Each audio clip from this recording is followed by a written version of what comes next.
Olá pessoal, tudo bem com vocês? Na aula de hoje nós vamos falar um pouquinho sobre a Guerra Fria. Nas aulas passadas a gente falou sobre alguns problemas que aconteceram no mundo relacionados a guerras, conflitos, confrontos, revoltas, revoluções.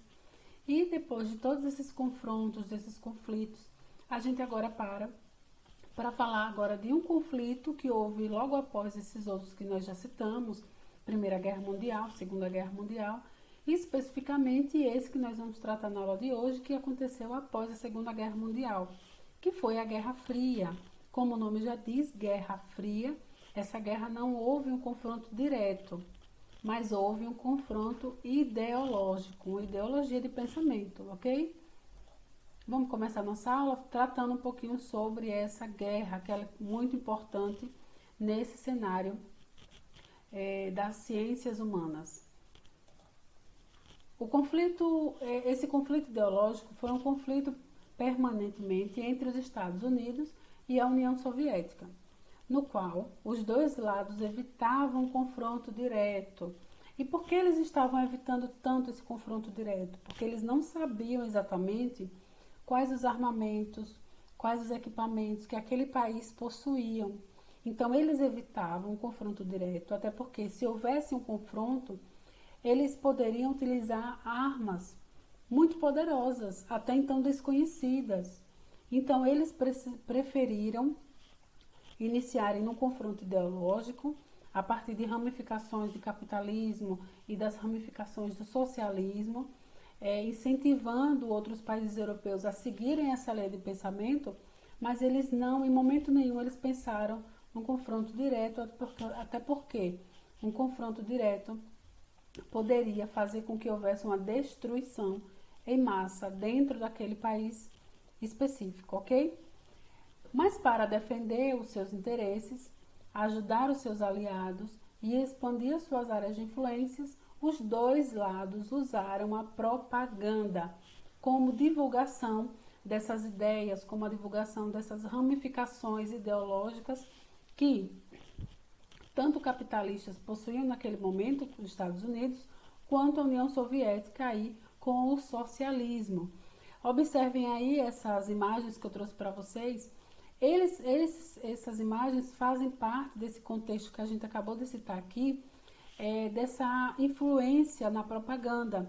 Um influenciando especificamente os Estados Unidos, o outro incentivando especificamente a União Soviética. Então a propaganda ela tinha esse caráter de influenciar as pessoas que moravam nessas áreas europeias.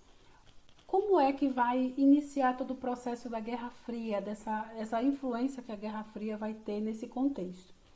Após o final da Segunda Guerra Mundial, ali em 1945, a Segunda Guerra Mundial ela começa em 1939 e vai até 1945.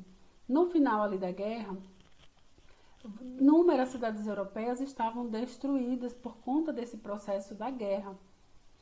Como um meio de promover a recuperação econômica dessas localidades, surgem agora esses dois países que foram países importantes dentro do cenário da Segunda Guerra Mundial e que foram vencedores da Segunda Guerra Mundial, diga-se de passagem, os Estados Unidos e a União Soviética. Então, todos os países europeus dessa conjuntura da Segunda Guerra Mundial, esses dois países, eles não tiveram destruição interna dentro dos seus países. E é nesse contexto que surge o processo da Guerra Fria. Por quê? Esses outros países estavam destruídos por conta do cenário da guerra e precisavam de recursos, precisavam de ajuda, precisavam de apoio de outros países para se recuperar economicamente, para recuperar os seus países. E aí é nesse contexto que tanto os Estados Unidos quanto a União Soviética, eles surgem agora para oferecer ajuda para essas cidades que estão destruídas por conta do cenário anterior que aconteceu, que foi a Segunda Guerra Mundial. E é nesse contexto que vai acontecer todo o processo de influência do capitalismo aí com os Estados Unidos e do socialismo com a União Soviética. Ok? Estão entendendo até aí? Vamos dar prosseguimento aqui à nossa aula. As principais características dessa ideologia de pensamento, dessa corrente de pensamento vai ser enfraquecimento econômico e político dos países europeus, por conta de quê? Por conta desse processo da Segunda Guerra Mundial, da destruição que houve dentro desses países. Automaticamente a economia é abalada, a política é abalada, tudo vai abalar dentro daquele país, dentro daquelas cidades. Bipolaridade global, e quando a gente fala de bipolaridade, estamos falando dessas duas ideologias, dessas duas correntes de pensamento, capitalismo e socialismo. Corrida armamentista nuclear e espacial, que é o tema aí de outra aula que nós vamos ter, que é justamente, era esse perigo que os países acreditavam que poderia acontecer caso eles revidassem ou caso eles iniciassem um processo de guerra. A Segunda Guerra foi um processo extremamente destrutivo. Então, o que esses países agora não queriam, de forma alguma, era uma outra guerra. O equilíbrio do terror, e quando a gente fala desse equilíbrio, essa dualidade aí entre Estados Unidos e União Soviética, essa corrente de pensamento, essa ideologia forte e presente que vai estar incutida dentro desses países, que é o capitalismo e o socialismo. Conflito ideológico entre o capitalismo e o socialismo, conflito bélico na Guerra Fria. Começa a haver aí a corrida armamentista. Eles ficam com medo, esses países ficam com medo de um avançar em cima do outro e resolvem começar a guardar equipamentos, começar a se reorganizar militarmente, porque eles acreditam que pode acontecer, pode eclodir uma guerra. E se acontecer isso, eles precisam estar preparados, ok? Bipolaridade mundial. Durante a Guerra Fria, o mundo foi dividido de acordo com os blocos, os quais os países faziam parte. Essa divisão leste e oeste deixou de ser apenas geográfica e passou a ser política e militar. A oeste nós tínhamos o bloco dos países capitalistas, e quando nós falamos de países capitalistas, estamos falando aí os países que estão alinhados, que estão recebendo apoio dos Estados Unidos. Lembrem aí, final da Segunda Guerra Mundial, os países estão passando um processo econômico difícil. Quem vai surgir para ajudar esses países? De um lado vai aparecer a União Soviética e do outro lado vai aparecer os Estados Unidos. Ao leste nós vamos ter o bloco dos países socialistas, alinhados à União das Repúblicas Socialistas Soviéticas. Ok? Então nós vamos ter aí duas ramificações de influência, duas bipolaridades. O encontro dos vencedores. Os presidentes vão se reunir diante dessas circunstâncias, dessas questões, e vão fazer algumas decisões. Nós vamos ter a Conferência de Yalta, que ela vai reunir esses líderes vencedores, mas eles reúnem antes mesmo de finalizar a Segunda Guerra Mundial. Já está ali no finalzinho da guerra, os momentos finais, e eles resolvem promover essa Conferência de Yalta. O Winston, da Inglaterra, Roosevelt, dos Estados Unidos e Stanley, da União Soviética. Qual o objetivo dessa conferência, onde eles vão se reunir, discutir os rumos do mundo? Então, antes mesmo do final da Segunda Guerra Mundial, já era pensado qual seria o desfecho disso tudo, o que eles iriam fazer depois desse processo. Então, eles não foram de forma nenhuma pegos de surpresa, eles já estavam planejando uma reorganização antes mesmo da Segunda Guerra finalizar. Meses depois, aí com a guerra já concluída, vai ter uma outra conferência, a Conferência de Potsdam. Essa conferência vai ser colocado em pauta alguns assuntos pertinentes que está relacionado ao nazismo. Vamos lá. Destruição de todos os símbolos, livros, monumentos nazistas, criação do Tribunal de Nuremberg.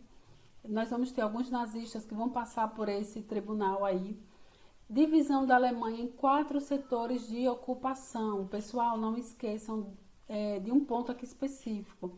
Quem tem área territorial, quem tem terras tem poder. Então eles já estavam reorganizando, vendo quem iria ficar com determinada área, com determinada porção territorial. E é isso que vai ser finalizado nessa conferência. Divisão da Alemanha em 4 setores de ocupação. Quem vai ocupar essa região aí, essa divisão da Alemanha? Estados Unidos tem que estar presente, a União Soviética, os ingleses e os franceses, aqueles que conseguiram se sair bem da Segunda Guerra Mundial, eles agora vão ter um pedacinho aí, cada um pedacinho da Alemanha. Então percebam que eles já estavam pensando no que fazer, como dividir isso, antes mesmo da guerra finalizar. E aí nós temos um mapa que mostra exatamente essa divisão aí, esse quadripartite. Nós vamos ter aí a Inglaterra, vamos ter a União Soviética, a França e os Estados Unidos, cada um levando aí um pedaço grande, um pedaço interessante da Alemanha. Divisão da Alemanha após a Conferência de Potsdam, em agosto de 1945. E no outro mapa, aqui no canto, nós vamos perceber as áreas de influência aí, francesa em rosa, as áreas de influência britânica em amarelo, as áreas de influência dos Estados Unidos em verde e as áreas de influência da União Soviética aí, logo aí em vermelho. Organização das Nações Unidas. Pessoal, a Segunda Guerra Mundial vai promover uma destruição terrível. Milhares de pessoas serão mortas. Não será, o ser humano não vai ser visto nem valorizado por nada. Ele vai ser vai ser visto como qualquer coisa. E após a Segunda Guerra Mundial, começa a se pensar no valor do homem, começa a ver que catástrofe aconteceu durante esse período de guerra. Isso não pode acontecer mais. Então aí começa a ser iniciado um processo de organização das Nações Unidas, conhecida como a ONU. A destruição da Segunda Guerra vai ser tão grande que agora começa a se ter esse olhar. Não pode, de forma alguma, ter outra guerra. Essa guerra matou milhares de pessoas.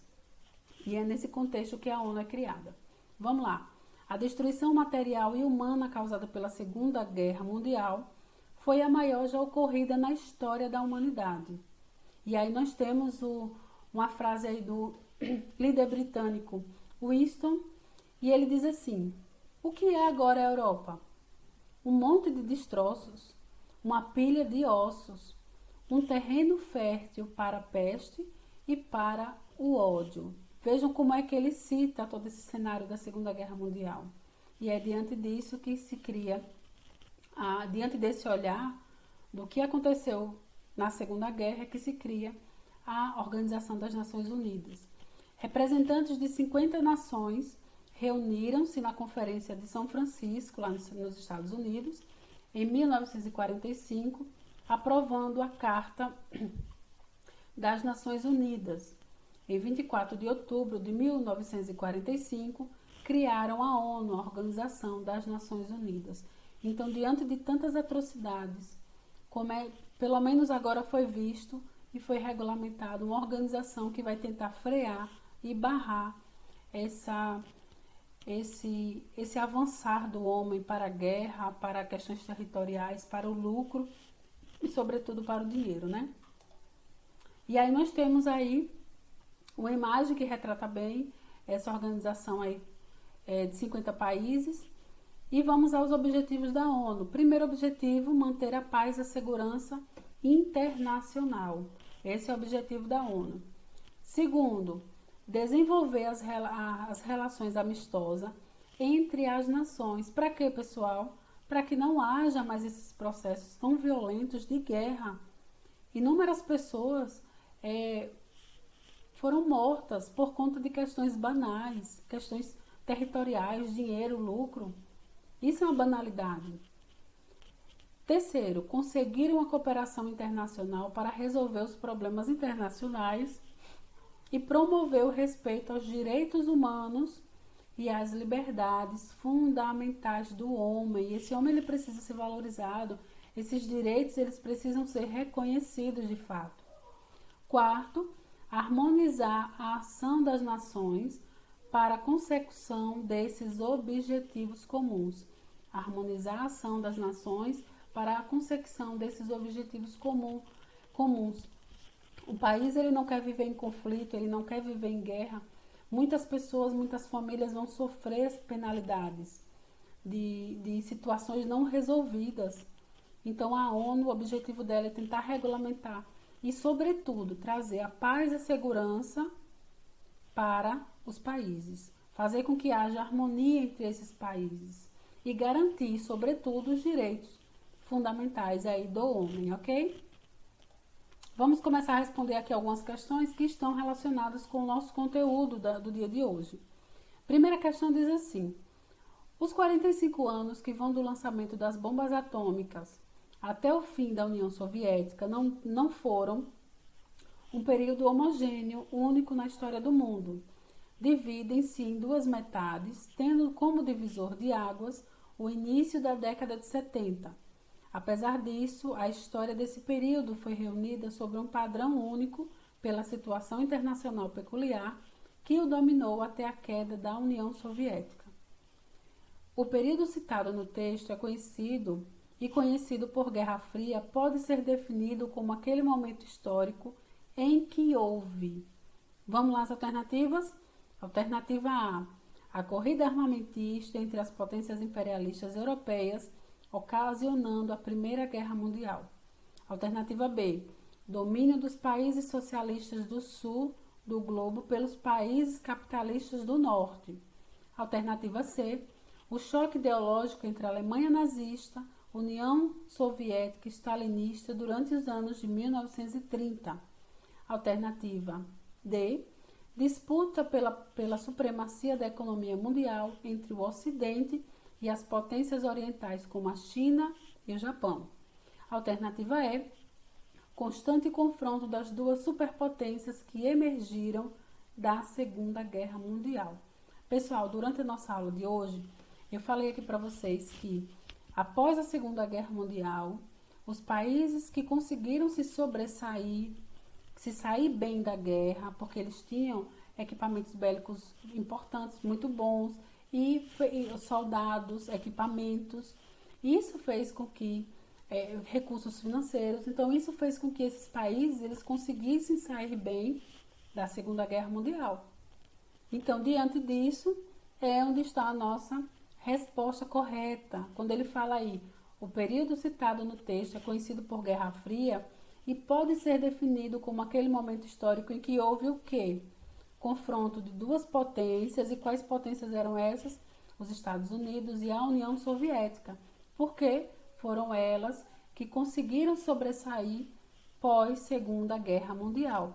Então, nossa alternativa aí é na letra E, alternativa correta, ok? Vamos passar para a segunda questão que diz assim: um dos símbolos da Guerra Fria foi a construção do Muro de Berlim. Qual das alternativas abaixo explica a existência desse muro? Alternativa A: o Muro de Berlim foi construído na década de 1940 para impedir a invasão da capital alemã pelo exército aliado. Alternativa B: o Muro de Berlim foi uma linha imaginária para dividir as duas Alemanhas, uma socialista e a outra capitalista. Letra C: em 1961 foi construído o Muro de Berlim para dividir a cidade em duas partes, uma capitalista e a outra socialista. E a alternativa D diz assim: o Muro de Berlim foi construído com financiamento soviético ao redor da cidade para proteger a capital alemã da influência capitalista. Vamos lá ver qual a alternativa correta sobre o Muro de Berlim, que foi um dos símbolos importantes da Guerra Fria. Olha lá. Letra C, que diz 1961 foi construído o Muro de Berlim, que foi dividido, houve uma divisão entre uma parte capitalista e outra parte só de influência socialista. E aí vamos finalizar nossa aula de hoje por aqui. Eu deixo aí a atividade do livro nas páginas 173 e 179. Nós vamos nos encontrar aí no nosso plantão de dúvidas, tirando todas as dúvidas. E qualquer dúvida que surgir durante esse período, antes do plantão, vocês podem entrar em contato conosco para que nós possamos sanar todas as dúvidas aí de vocês, certo? Fiquem com Deus, bons estudos e até a próxima aula. Tchau, tchau.